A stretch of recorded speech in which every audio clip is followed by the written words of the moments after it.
back to another episode of A Tribe Called Dylan podcast. I'm Angie Dillon. And I'm Rose Dillon. And I'm Alvin Dillon. And we are A Tribe Called Dylan podcast. It's us. What are we talking about today? Today we're doing the big one, the New Year's resolutions. Oh, yeah. It's New Year, it's new beginning, it's 2023. 2022 is behind us now. So let's start with, what do you think about New Year's resolutions? Al, I'll start with you. I guess first let's put that out there that we're going to put out some resolutions and see if we actually stick to them. Because up till now, I would say every resolution I've ever said I'm going to stick to lasts maybe about 3, maybe 4 weeks max, and they slowly fall off the radar and you end up going back to your old ways. I think my biggest one for this year is going to be really to actively cut back sugar, because I say that every year, and for some reason when January time comes, I guess it's like a lull after Christmas and you have all this extra Christmas gifts and chocolates left over and you're like, well, someone's gonna finish it, so I go a little ham and a little hard on it and end up finishing most of them myself. Or you go Boxing Day like me and you buy all those turtles and Cadbury fingers, all the chocolates that are half price. Then you can, chocolate has a shelf life of at least 6 months before it starts to taste kind of staley. Yeah. Buy at half price, but eat at full amounts. Yeah. So let's see what happens. I'm just going to stick with one right now. Is literally just sugar, cutting that back, because I did say I was going to start the gym. But what I also learned from you before was that just started beforehand and it's even continued through. And so far I've been pretty consistent for the last 3 months, even though the guns aren't coming in just yet. But I'm focusing on cardio right now. What guns? Let me feel the Focus on cardio. Oh, okay, it's a little hard. I'm rehabbing a shoulder injury from going too hard too fast. Shouldn't have hit the 25 pounds. Should have stuck to the 10s. Just stuck with the 10s. Smaller increments. That's what they say. Start out small and then work yourself up into larger increments. I've learned the hard way. I started off in the weight room and now I'm only in the cardio room. You downgraded? Yeah. They're probably wondering, like, man, we haven't seen this guy for like months since he's in the weight room. He came in hard and he left fast. That's brilliant. Oh, every trainer is probably shaking their head right now, like, this guy. Yeah. He's doing it all wrong. Yeah, and I'm in literally the section that's like the most emptiest because nobody goes to the cardio section. And they're all in the weight room, and like I'm always just up there usually by myself. Me and my lonesome on a treadmill looking around for anybody. That's awesome. All right, Ange. How about you? Oh, God. Okay. One, I used to always make New Year's resolution. And the last few years, I just stopped because I just felt it was always to do with exercise more, go to the gym, cut back sugar, all these yada, yada, all these kinds of things. And I just finally stopped. And I'm like, I'm not going to make New Year's resolutions. What I'm going to do is I'm going to create goals for myself. So I actually like to refer it to, like the business objective goals. It's called SMART goals. So SMART goals, I hope I get this right. And I remember this because I studied it in school. They're specific, they're measurable, they're actionable, they're relevant and timely. So it's like create a goal that realistically you can achieve. So whether it's like in 3 months, I want to drop 5 pounds, and 3 months, I'm going to reduce my sugar intake. So create goals that you can actually achieve in a timely manner. So put a time length, not like this year for New Year's resolution, I'm going to cut sugar or I'm going to do this. So for yourself, Al, like you said, I want to reduce sugar. Mm-hmm. Does that mean for the entire 12 months you want to reduce sugar? Or do you want to say, hey, for the first 90 days of the new year, I'm going to limit my sugar. So for you limiting your sugar, what does that mean? Like 1 chocolate bar a week, 1 cookie a week, or every other week? That's a good question. I'm going to keep it real. And what I'm going to do is I'm going to set the bar real low. So I'm not going to set the bar high. I'm going to first go 48 hours without sugar. So that's a January 1st to January 3rd. And I'm going to do it like people do intermittent fasting. I'm going to do intermittent sugar eating. I'm going to take 48 hours off and then maybe go hard for 24 hours and then do another 48 hours off and do another 24. See? Yeah. I'm going to give myself the spikes of diabetes. So we'll see how it goes. Thank you, insulin. I'm ready. You're going to be waiting for me on the other side. But yeah, I'm going to take it real slow. See, so that's the actual SMART, measurable, actionable, relatable, or relevant, timely goal. Like you're saying, you're putting a time stamp on, in 48 hours. So that's probably before achievable. I get to the 48 hours break, first, I'm just going to reduce the daily intake of sugar from 2 chocolate bars to 1. Okay. Just don't want to give my body a shock, so give it 1. And then maybe go from like a king size one to like a regular size one. And then once I got that out of my system and I'm able to go a week there's without real it. life problems in the world, and yours are like first world problems with sugar. You know what's a tough one? Are those advent calendars that kids get, because it's a chocolate you're supposed to eat every day. And if I don't follow that system, I'm cheating myself, and I'm also cheating Santa. So maybe they should create healthy advent calendars for the first 25 days. Anything with preservatives can't be healthy. Exactly. Okay, so how long can a broccoli going stay back good to what for? you're saying to me, so I'm going to create goals for myself, and obviously one of the goals is like we've launched the podcast. I would like to, I say realistically, in maybe 6 months' time, I hope I get 100 followers or 100 friends, to form a digital community. So that's one of my goals.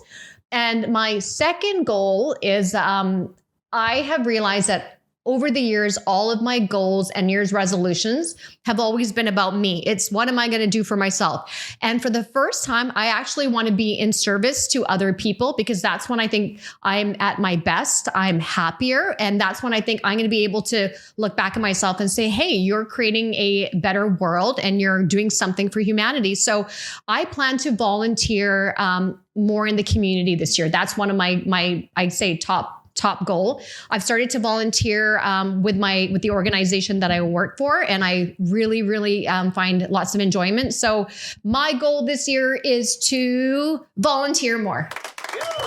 Call it a New Year's resolution. Noble Call goal, it whatever noble you resolution. want. But I'm going to have more human interaction this year and be of service to people and help people, because it's not about me this year. It's going to be about other people this year. That's why we're doing this podcast. Yeah. Is the whole premise behind this is to be in service and to kind of just share the knowledge that we have cumulatively gathered over the years.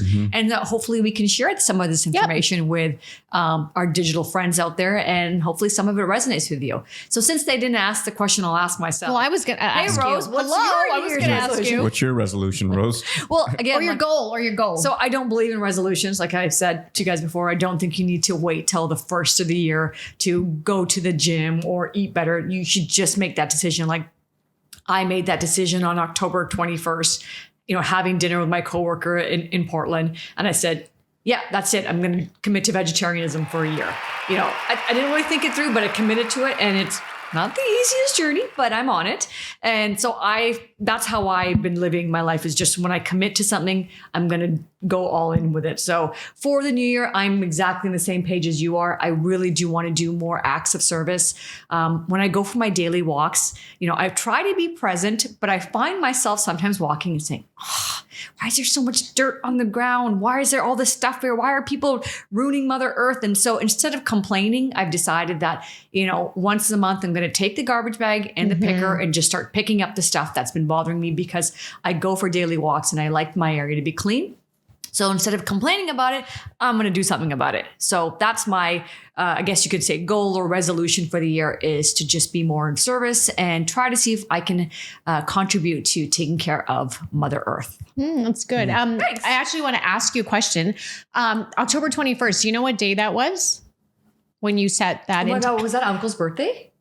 No, his is October 10th. Okay. Because the reason I asked, I don't know if other people do this, but I tend to set goals like always on a Monday. I never do in the middle of a week. I don't know why. Maybe it's the way I've been programmed, but I like to do things beginning of the month or on a Monday. I don't like to set a goal on a Friday. I will say Monday. Okay, next Monday for 30 days, I'm going to I'm going to cut down my meat intake. I'm going to eat more plant-based food, more vegetables. So I always schedule my goals or like things that I want to change or alter for the positive on a Monday, and never end of the week. Mine actually was on a Saturday, because we had gone out Friday night and we had eaten, and I had a little bit of chicken. We had mostly vegetarian food, but a little bit of chicken and a lot of wine.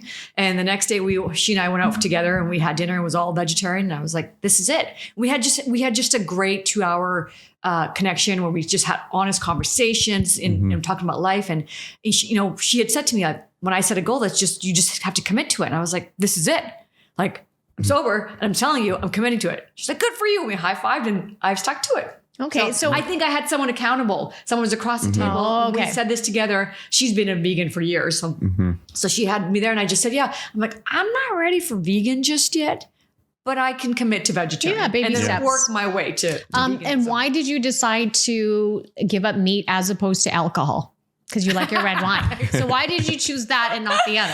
Actually, that's another thing I do want to try to give up in the new year is alcohol. I really don't feel well, even if I have a glass of wine. So that's another one that don't want to completely tie myself to committing and saying that on the podcast that I'm going to commit to Because doing. alcohol is more of a nemesis because it actually alters the state of your mind. Oh, and we're going to have a whole Whereas episode food- on alcohol. Yeah, whereas I don't think meat does to The that reason extent. I just don't, I'm trying to reduce anything that has blood.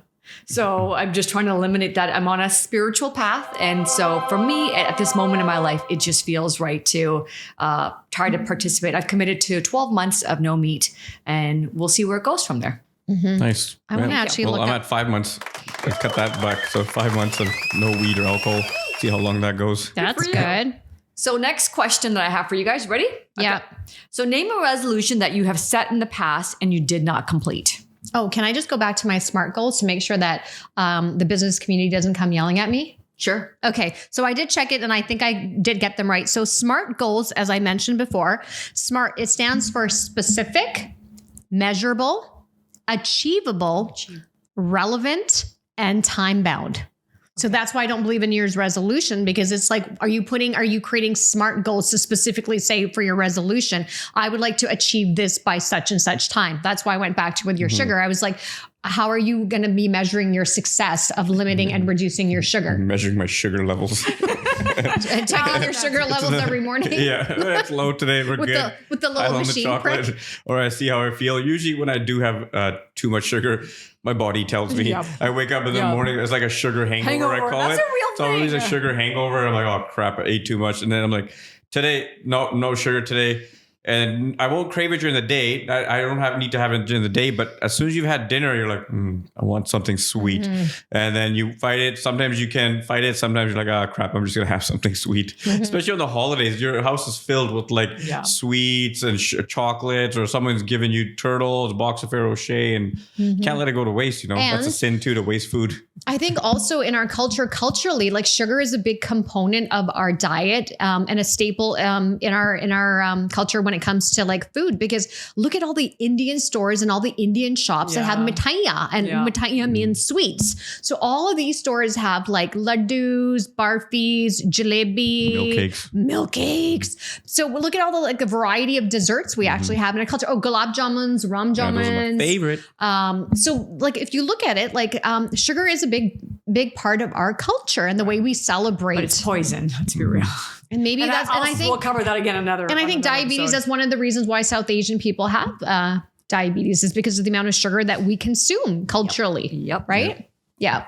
There's also obviously other contributing factors, but sugar has got to be a primary one. At least that's what we've been taught, right? That sugar is your And why do you primary think sugar gives you that high? It's like that dopamine, dopamine hit. Yeah. Like, in the morning. And then afterwards, sometimes if you consume too much sugar, you have an upset tummy, you don't feel so good, you get a headache and all of that stuff. But in the moment, man, is it good. It's that sweet taste, right? Like after you've had dinner, you want just something sweet. So It's a program that we're running, right? But it's also the taste, right? We were used to like if you want something sweet, what do you have? You have some sugar. So you have a chocolate bar, tastes good, feels good. Well, it takes back to our childhood, right? After dinner, we always had, mom and dad always had dessert with us. Like apple pie, ice cream. So that takes us back to that happy time is, you know. Well, it's, again, we'll just it's just like when you go to a restaurant right now, right? You have like your appetizer, then you have dinner, and have you noticed the server will always ask you, "Would you like some dessert?" So it's just And I never say no. neither do I. I'm like, you got some. If I have a glass of wine, I say no to dessert. If I've had no alcohol, then I say yes. Oh, That's because you calorie don't crave it, counter, though. calorie counter. Oh, yeah. But because you know when you drink alcohol, you don't crave it. You get the sugar craving gets fulfilled when you have alcohol. Okay. Yeah. I love a good New York cheesecake with some strawberry drizzle. Ooh. Shout out to True Confections Yeah. in Vancouver. Oh, yeah. Most delicious bakery ever. Yep. All right, you guys ready to move on? Yeah. Okay, let's move on. So name a resolution that you set and you did not complete. I probably have quite a few of those. Yeah. Every single one of the ones I said. Yeah. I was thinking that too. I was like, Okay, there's a I have lot. Okay, go ahead. I have one. I think it was maybe a few years ago. I set the intention that I was not going to be judgmental. I think that only lasted like 7 days into the new year. I turned into a nasty bitch. I will say that one is definitely something I'm mindfully trying to accomplish. I struggle, as well. yeah. You know, I loved when it was in that episode of Ted Lasso when he was saying, you know, my father taught me to be curious, not judgmental. From that, I think it was Walter Walter something. Sorry, I don't know the last name. He said that White. quote. You know, be curious, not judgmental. And I mean, as an Indian, unfortunately, I was taught from a very young age to always judge and not necessarily be curious. So that's a program in me that I'm trying to unprogram. So I don't beat myself up so much about it when I have those moments, but I nip it now when I catch myself judging someone. I take a step back and say, that's not what I want to be doing. How do you be curious or act curious without coming across as judgmental? Because in judgmental, I mean, judgmental is a preconceived notion about something, right? You already have made up your mind about this person or this situation. And curiosity, how do you be curious without coming across as, what's the word, without being nosy, I guess you can say, because curiosity means it leads to asking a lot of questions about a person because you're trying to get to know them, right? Or understand something. So how do you be curious without coming across as nosy, I guess? See, I think that's where your authenticity kicks in. If you're someone who's genuinely curious about a person, you'll project that energy and people will feel that. Like every time I've ever met someone and I ask a lot of questions, I've never had someone say to me like, I feel like you're being nosy, because they just know that I'm genuinely trying to understand you and get to know you. And I can't know you or understand you if I don't ask questions. Yeah. Because you don't want it to be an interrogation when you're asking them 50 million questions, right? Off curiosity. And like when I sing the observing, when I was at the grocery store, was watching that couple. In my mind, I was like, they look a little upset, but I'm not sure. And I don't want to, again, part of that preconceived notion, but watching their behavior was helping me understand like, okay, this is how, so again, being curious and just observing versus the idea that I had in my mind. Yeah. And I think the key is like when you are trying to be curious, you will get those judgment thoughts, because I think we're like pre-programmed for that. But you have to just see the thoughts come and then don't like harp on it or dwell on it or use that as now your energy to start taking over you and like, okay, I'm going to start being judgmental, because we really don't know what people are going through. We don't know what's going on in their current situation or what they've been through, what they're experiencing. And we're just seeing it from a third party or fourth party dimension from, third party. How do you say it? Like from a third party perspective. Did you have sugar before you recorded this episode? No, you know what? Sugar kicking in. I had sugar yesterday. I didn't have any today. I'm going through like withdrawals right now. What's happening? It's like, He's He's like, yeah. Give him some sugar. I need my sugar Someone fix. give him some sugar. But yeah, it's like looking at it from a third party perspective. We don't really know what's going on, right? So we're just judging them based off. And also when we're passing our judgments on them, some of it's coming from our own insecurities. I was going to say it's mostly about ourselves. Yeah, from our own really. selves that we kind of pre-programmed and digested that information and brought it back out to think that we know what's going on. But do we really? Yeah. And I think also a lot of times judgment, right? The way we are, it's because of our upbringing, maybe our parents or the people that we surrounded ourselves were like, they were judgmental, right? And society has preconceived ideas of how we're supposed to live our life, how we're supposed to conduct ourselves in life, society. And they seem to set the expectation, but who is society? We're society. Collective group of people. Collective group. So we have to start changing that mindset of, like, why are we judging people and what's the premise behind it? It's because it's easy. Yep. Yeah. It's like a default setting. Yeah. It's a buffer. It makes you feel better when you judge someone, right? Yeah. Yeah, it's like when someone like you're on the road and someone cuts you off, you're like, stupid effing driver, do you not know how to drive or something like that? You just start going off. Like it opened up like Pandora's box and you just let out your whatever anger that you had inside. And that was like this outlet that came out. Yeah. Okay. So I think we answered that question of yours. Right. You got another question? Next question, guys. Okay, here we go. What's the most important lesson you learned last year? That's a good one. That's a really good one. We were still coming out of the pandemic still. So it wasn't endemic yet, right? Yeah. Yeah. Oh, can you say the question again? What's the most important lesson you learned last year? And I can start if you guys want, because Sure. for me, I definitely think I learned let it go, like Frozen, let it go. I have a hard time sometimes letting things go. I tend to just harp on things. My thoughts will harp on things and really just realize it doesn't serve me. So I think that was an important lesson for me, was just let it go. Just trust in the universe and let it go. That's a good one. Thank you. Al? I think I'd say it took me the hard way to figure this out, but I actually learned to practice a little bit more self-care. Because I found that I was always dropping things and doing everything for everybody else and not focusing on my own health, my own mind, my own energy. And I would find that I was just at the drop of a dime, whatever people needed, I would go and do that. And then I'd find myself drained of my own energies at the end of the week. And then I just felt like that we were supposed to be doing. We've been taught to always be like selfless, right? Don't be selfish. Always be of service to everybody else. But I think there's a fine line and a boundary to that when you're being of service to others. If it means that you're sacrificing your own health, your own energy to help, to please other people, there's got to be a certain limitation to that, because you can't pour from an empty cup. So you've got to really focus on yourself. And that's not being selfish, and that's not being of service. It's actually helping other people, because when you can take care of yourself and be in a better headspace, then you can be in a position to pass on that energy and go help other people. But there's got to be rules, limitations, and boundaries to that. Agreed. Yeah, so you were being a people pleaser. Exactly. Yep. That's exactly what I was. And I didn't really see it like that until I started stepping back to see why am I in this current position I'm in. Yeah. And then I realized, nope, you know what? We all need our own time. We all need some me time. Like even for us, we all hang out so much. But even for me, I'm like, you know what? I need my own me time. It's been 72 hours now, guys. It's time to call it. I need a timeout from myself. Yeah, I need a timeout from everybody. Agreed. Yeah, no, I agree. And I think to add to what you're saying, a lot of times when you're so busy being a people pleaser, you're giving out so much of your energy. And a majority of the time, these people are not givers, they're takers. So they're not actually giving you anything in return. You're actually giving out your energy and your positive vibes, but you ain't getting anything in return. So your tank is slowly like a gas tank. It's getting empty and empty and empty. Yeah. And I think the key part too is you psychologically have to prepare yourself for that, because what you start telling yourself is like, oh, I'm being a bad friend, or I'm being a bad person because I'm not there for, they need me right now, or they need that. And you're like, well, you know what? That's never going to end. That line of always needing something from me is never going to end. I've got to learn to say, no, sorry, I can't be here for you, or I can't do this. And you got to call someone else. Is it an emergency? Guess what? Call 911, because I'm not a doctor. I'm not a paramedic, and I ain't the police. I don't know what you want me to do for you. So yeah, I'm learning that, and I'm learning to kind of focus on myself and still be there for other people. But you know what? In certain capacities. Yep. Certain capacities. Good answer. Yeah. And Mine are two components. I really, really learned in depth more about being grateful, gratitude, because I felt like I took a lot of things, people, places, and circumstances in my life for granted. And especially during the pandemic, there were a lot of times, I don't want to keep harping on the pandemic, but the pandemic really got me to hone into like my own inner dialogue. And I learned I have to be grateful because, my personal, not just my personal freedom, but all of our personal freedoms was compromised, right? Like some countries had curfews, they couldn't go out and the government was telling you what to do.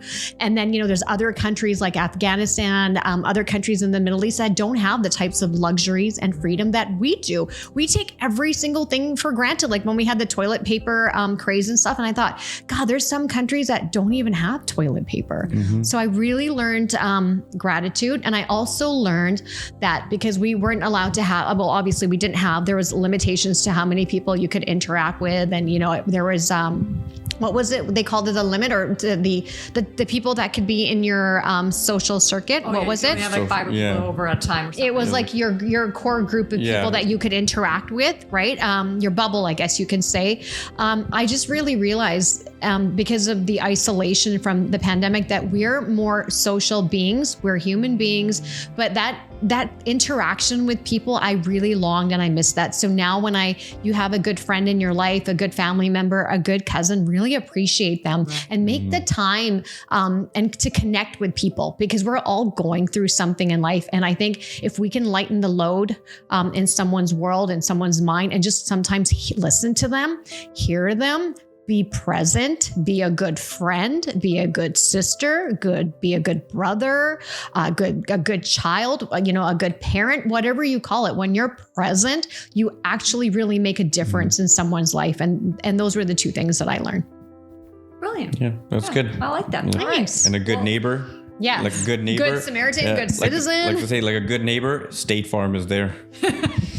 Okay. Well, we'll wrap it up with one last question. Okay. Okay. So this one is, what's the one thing that you wouldn't change this year that you've implemented in your life?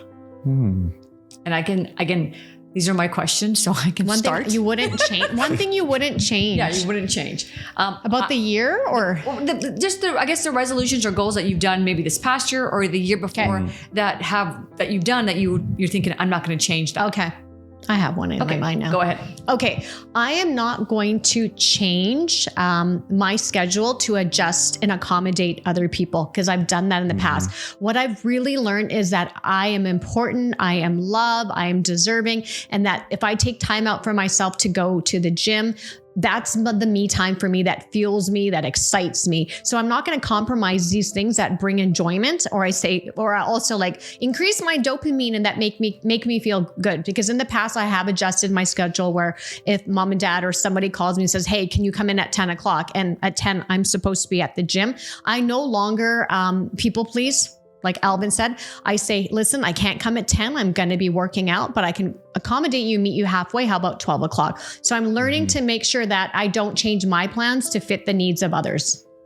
Yeah, Awesome. That's good. For me, I think the one thing I won't change, which took me a long time to get to, was eating healthy and exercising, because I was the one that I would eat healthy for a little bit here and there, but go back to eating just junk food all the time. But the main thing was incorporating exercise. Like all my friends, everybody around me would say, you just start exercising. Sometimes I would start for a bit and then fall off the wagon. I think this year, the last maybe 4 or 5 months has been the only time I'm consistently doing it. People keep telling me you got to go every day, but that to me ends up being a chore. I'm going every other day. I'm sticking with every other day, and I feel so much better. Like I understand now when people say you get that runner's high, because you just feel amazing after, and it lasts for like good 4 or 5 hours, and it kind of tapers off, but it's not like a crash like what you get from like consuming alcohol or smoking weed or sugar or something like that. So, and that feeling of changing my diet too, I feel fresh all the time. I don't have that like feeling of like when you eat junk food, you just like you feel like crap after. So that's one thing I will not change. Like a Well, you decade. can't. Sometimes there's people out there that you're just saying in general when you Well, don't when you put eat good anything food deep fried, in. generally deep fried Right. doesn't make you feel the Yeah, best we after, right? can't It makes you just feel label full it and For the bloated. moment, apparently it does. I mean, well, it does Exactly. for the moment. I think it's just Yeah. anything that's maybe deep fried or so- something. We can't specifically say that, Yeah, you know. so exercising and eating healthy, I won't change that. In fact, I might ramp it up a little bit in the new year. Mm. Have you noticed the gym? It's constant, it's reliable, and it'll never let you down, and it's always there for you. And have you noticed Best you never? relationship to have. It is, right? and you never feel bad going to the gym. And you notice when you leave the gym, it's like what you went in there with, it gives you so much more. And you go out feeling like, wow, I feel like 1,000 times better. Yeah, and especially when you come back in a couple of days later or a day later, you feel like you could do more than you did the last time, because you Right. built up a little bit more strength, and you're starting to see the difference, especially when it comes to weights. When you're like, whoa, this weight feels a little lighter now. I'm like, this is awesome. Like I'm getting stronger, and you feel it. So Yeah, there's it's a good progression sign. there, Yeah, right? you physically feel it. All right, you Rose. So I incorporated daily walks. During the summer it was, morning hour walk and then evenings walks. It tapered off during the winter to the point where it's like maybe 20 minutes, 30 minutes because it was so cold. But my daily walks have really helped me process information. It's my time to be alone with my thoughts. I could have a really busy day at work, back-to-back meetings, but at noon, if I just get up out of my seat, go out, put on my coat, go outside for 15, 20 minutes, come back, I am just so much more productive to get work done. I'm so much better at my job when I give myself that walk break. So walking for me, getting in touch with Mother Nature, like I've got a forest, like where I live. And so I always go into that and get my love from the trees, and I come back and I feel refreshed. So I'm definitely going to be not changing that at all. I feel like Al, you should play some Zen music when she's saying that, like, ooh. Yeah, like, Oh, like that's how like all that, like create some emoji around her when we're editing something. Like an angel like around you. it really does. I really do feel like when I go to my trees, I'm like, hi guys, did you guys miss me? Like they're my friends. Like so holistic right now, I know. Rose. Yeah. Well, But I I do guess love I guess that's a wrap, right? That's a wrap. So yeah. would you like to maybe take the attempt to close the show or close this episode this time around? I'm gonna give it a shot, guys. Okay. So thank you very much for taking the time and listening in on our podcast. I hope you will subscribe to the podcast, share this, and like it. And until next time, bye for now. Take care. Bye.